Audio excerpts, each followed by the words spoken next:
Hello, this is Dr. Gatson. I just want to come to you and just share a little bit more information with you. We've been talking about goal setting. I've given you guys a lot of information and some different things that you can actually go and apply to your life. I hope that these things are actually working. I know that they are actually game changers. If they're not working, I want you to continue to review the material because you're not applying the information that I'm giving to you in your life. Make sure that you're continuing to follow me on YouTube, that you're following me on Facebook, and that you're following me on Instagram and Twitter, and that you're getting all of the information that I'm actually putting out to you. It is a game changer. It is a life changer. It will actually help you accomplish and reach those goals that you said you wanted. It will build up those relationships that you actually need in your life and make amends with the people that are so important to you. But today I wanted to go ahead and talk to you a little bit more about relationships because the partner and the person you have is ultimately going to define what goals you actually reach, who it is that you become, and so on and so forth. No person is an island alone, and you're going to need other people's help. And what better help to have than the person that you actually go to sleep next to at night?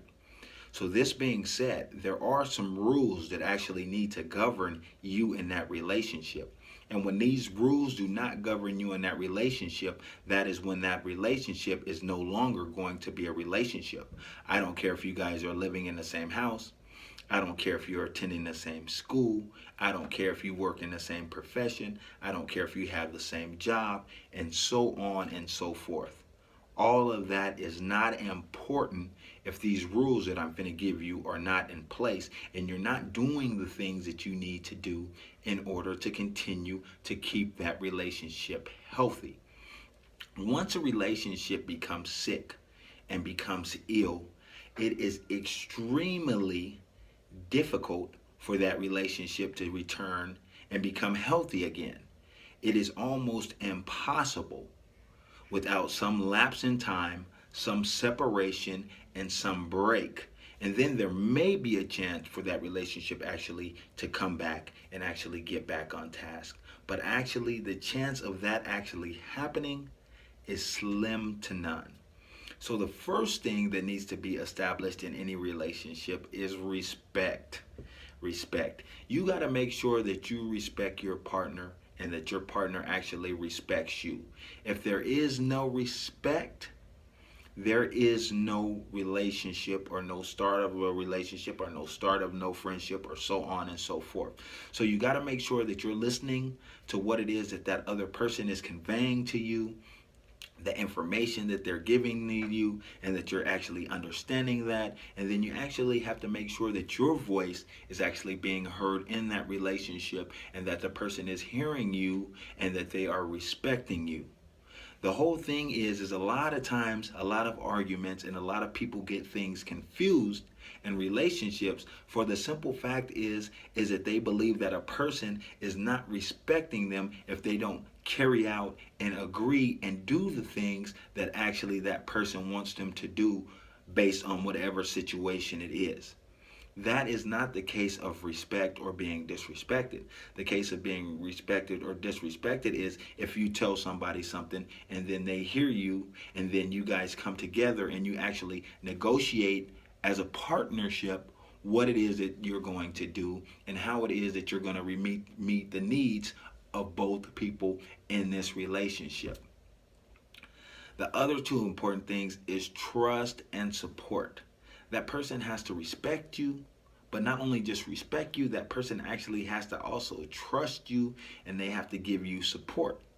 And this does not just move one way down one lane. It actually has to come back the other way. So that means that you're going to have to be supporting, you're going to have to be trustworthy, and you're going to have to respect whatever the other person's wishes are too. And make sure that you guys are communicating this in a way where the person feels, I know that this person has my back. I know this person is completely who it is that I should be with. Why? Because this person completes me. And like I always like to say, this person doesn't actually just have my back, but they have my front, they have my back, and they have my side to side like hydraulics. That's when you know that you actually have a person that respects you. That's when you know that you have a person that actually supports you. And that's when you know that you actually have a person that is trusting. So, moving forward, another big part is honesty and accountability. So basically this is just being honest about whatever relationship it is. And I know that sometimes this honesty and this accountability piece is very, very difficult because a lot of times we may be in a relationship and we may actually respect the person, but it may be difficult to tell them something because maybe somehow we've fallen short.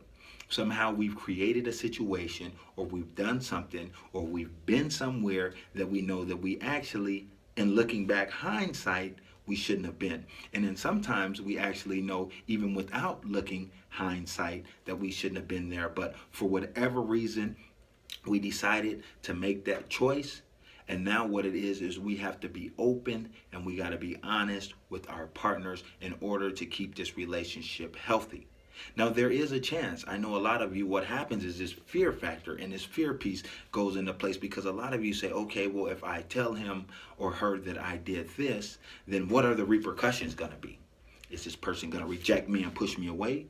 Is this person going to embrace me and act like they care and they're okay and then push me away? But what is it actually going to be? But the whole thing is, without taking these proper steps and without things going that way, the whole thing that's going to happen eventually anyway, once the person becomes privy to that information that you have not disclosed to them, they're actually going to remove themselves and push themselves away anyway. Another big thing to keep things healthy is economics. Economics. We live in a world where so many things are based on how much money a person has. What sort of things are they created? What can they accomplish? Do they have a house? Do they have a car? Are they a BMW? So on and so forth. So one of the other things it is that you need to ask yourself is you need to put yourself through those questions, because if you don't meet those expectations that someone else may have, or those expectations that you have for someone else, what makes you think that you're qualified for somebody to step in that role with you? So sometimes we need to do a gut check. You rarely and seldomly ever see somebody that's rich marry somebody that's poor. It may happen in the movies. It may happen in the fairy tales. But in actual life, it does not really happen. You rarely see somebody that's educated marry somebody that's not educated. Now, can this happen? Yeah, it can happen. Are there certain outliers? Yeah, there are certain outliers. But the chances are is that it doesn't happen too often. Why? Birds of a feather fly together. It's that simple. It's a universal principle, and it's typically the way that things take place. Another big thing is the shared responsibility piece. What are you responsible for, and what is that other person responsible for? And this has to be clear, and this has to be something that you guys agree on. It has to be almost contractual, where you say, okay, I'm going to do these sort of things, you're going to do these sort of things, or we're going to do these sort of things together, or we're not going to do these sort of things together, and so on and so forth. So these are some things that you really need to consider before you're in a relationship, and actually early on when you're in a relationship. You need to consider this in order to go ahead and keep that relationship healthy. Again, once that relationship becomes ill, once it becomes sick, it is extremely difficult for that relationship to become healthy again. So make sure that you're reviewing this information. Make sure that you're sharing it with your partners. Make sure that you're sharing it with your family. Make sure that you're sharing it with your kids and anybody else. Make sure that you're tuning in and you're following me on YouTube. You're following me on Facebook. You're following me on Twitter and on Instagram and all other social media. And make sure that you continue to review this information, because it is life-changing. I'm giving you this information for you can apply it to your life, so you can see these changes that you can actually make in your life, and you can actually move forward. So many people are stuck in the situations that they're in because they don't know what to do next. I'm giving you the information. I'm telling you what to do next. So make sure that you continue to review my information and apply it to your life. Take care of yourself so that you can take care of others.